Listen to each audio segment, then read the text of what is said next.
it's really important when moms are pregnant that they reach out to people and they learn their options. I really want parents to make an educated decision how to feed their baby. We in healthcare, our responsibility is to provide correct evidence-based information so parents can make the best choice for their baby and for their family. And so there's a difference between breastfeeding, there's a difference between formula feeding, and so I want them to have correct information so that then they can make a good choice. And then we in healthcare, it's our job, mine specifically as a lactation consultant, to help any mama reach her goals. So it's really not about me. There should be no guilt involved, no pressure. She is going to make the best decision for herself and for her baby.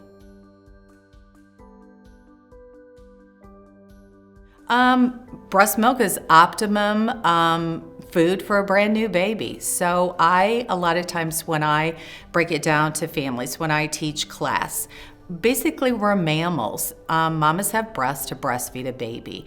And so our milk is very specific and it has everything that a baby needs. It changes to meet a baby's developmental needs. And so milk when a baby is 3 hours old is very specific for that baby. Milk for a baby that is sitting up, that is starting to scoot, starting to crawl is very different. And so it has everything that our babies need. A baby's brain grows 125% in the first year, so it's optimum nutrition. And so the formula companies are always trying to replicate properties in the formula to make it closer to breast milk. And so babies that are formula fed grow, gain weight, developmentally are on track. They turn out to be, well-adjusted people. They're smart adults, etc. But there's a difference. It looks different. It acts differently. So that's where parents just need to make a choice. Absolutely. Moms that are breastfeeding their baby, a lot of moms have to go back to work. And so a baby's going to need to transition to a bottle or a cup when she leaves them. If she is a stay-at-home mom, she still needs an opportunity to get out of the house. She's going to go to the grocery. She wants to make a Target run. And so the vast majority of babies, whether it's a formula-fed baby right from the beginning or a breast baby, it's totally fine to take a bottle. Typically what we do is we encourage mamas that want to breastfeed a baby to make sure breastfeeding is going well before they introduce a bottle, because it's a very different mechanism to suck on a bottle than it is at the breast. And we don't know, some people talk about nipple confusion. Oh, those little babies are not the least bit confused. They are so smart and they know the difference between a breast and a bottle and a passy. And so sometimes if they get a bottle early, they become accustomed to depth and texture and rate of flow. And then when mama offers them the breast, they're like, not so sure about this. And so once they're a really good breastfeeder, then, which sometimes takes 2 to 4 weeks, then we encourage parents to introduce a bottle. That way someone else can give a bottle, daddy can give a bottle, she can maybe have some help at nighttime. So I think it's totally appropriate.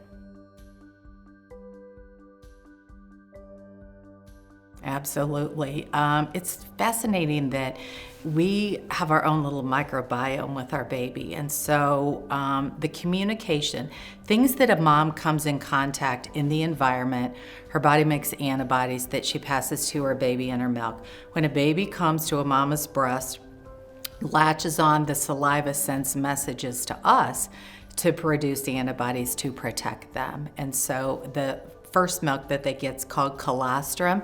And sometimes we goof mamas up because they're waiting for their milk to come in, their milk. They already have it, but we call it colostrum so they don't believe that they have milk. It's all milk. It's colostrum, transitional milk, mature milk, but the bottom line is that it's all milk. So yes, breastfed babies are healthier than babies that are formula fed because we pass them antibodies. I think it's totally fine for a baby if that's the parent's choice. It's a way to feed a baby, nourish a baby. I think it's totally fine. It's not the same as breastfeeding, it's not the same as breast milk, but it's totally fine. When I teach class, I tell them, like, this comes absolutely from my heart. This comes from my soul. I don't care how you feed your baby. I don't care. I've done my thing. You know, we had our children, we raised them. This is your opportunity. And some parents do it once, maybe they do it twice. And so it's my job and our job to help you. And so I want you to have correct information. I also think in healthcare, it's been interesting historically that we didn't have these conversations with moms. Do you want to breastfeed your baby? Do you want to formula feed? Because we didn't want to make them feel guilty if they chose to formula feed. We would not do that with anything else. If a mom was a smoker, we have no trouble saying you should not smoke cigarettes. If, you know, with a car seat, we would never tell a mom, it's okay, you don't have to put him in a car seat. But for some reason, we skirted around talking about breastfeeding versus formula feeding. What happened is we rob a mom, a dad, a parent, a significant other of making an educated choice. Because if we don't tell you, formula-fed babies are sick more often. They're more apt to become obese, diabetic, etc.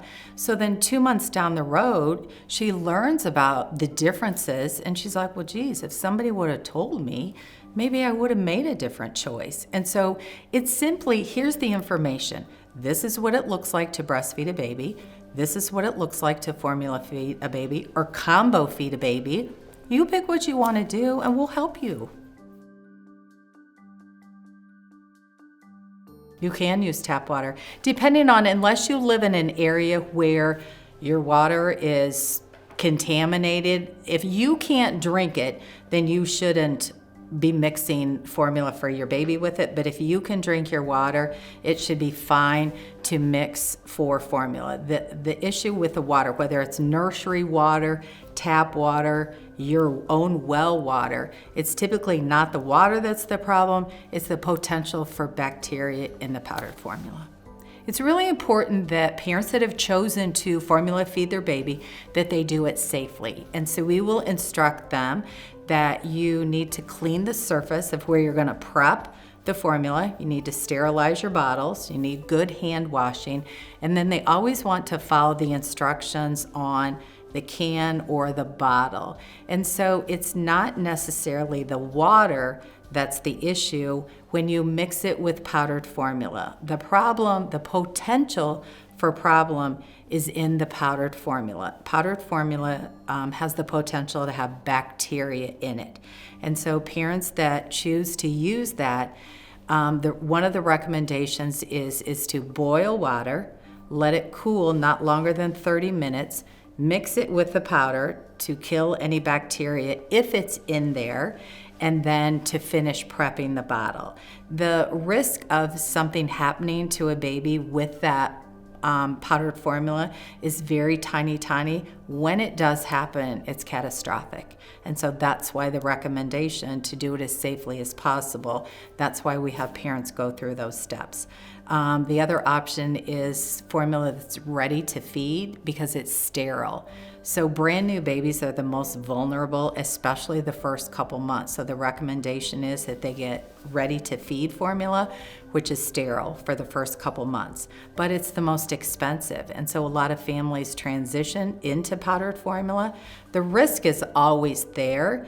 And so we educate parents that, you know, this is what it looks like, this is the potential, and then they decide how they want to prep that. But I encourage them that you don't want to over dilute it, you don't want to under dilute it, you want to make sure that you follow the instructions and do it safely.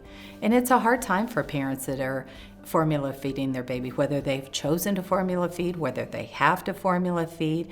It's a difficult time with the formula recalls, the shortages. And so parents that are formula feeding, you always have to keep your container so that you know what your lot number is. And so when they publicize that there's been a recall, they can check their lot numbers to make sure that that's not the formula that they're using. So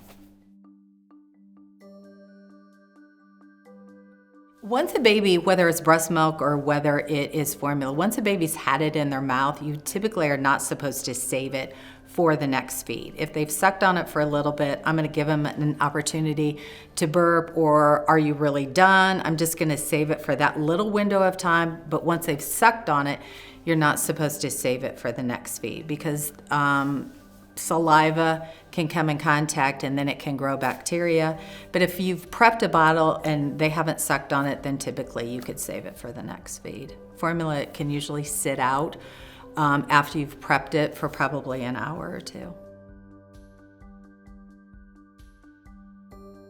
No, they're not. Typically, babies start with just a standard infant formula. So Abbott, Mead Johnson makes formula, and there are also other companies. And so a specialty formula is a conversation that families have with their pediatrician. If a baby has tendencies for any allergies, the pediatrician is going to recommend what formula they would like that baby on, whether it's a low iron, whether it's a soy, whether it's a lactose-free. They will go through that with families. But typically they start out on just a routine Similac or an Infamil or a Gerber. And if they need something different, a gentle ease or a specialty, the pediatrician will have that conversation with them.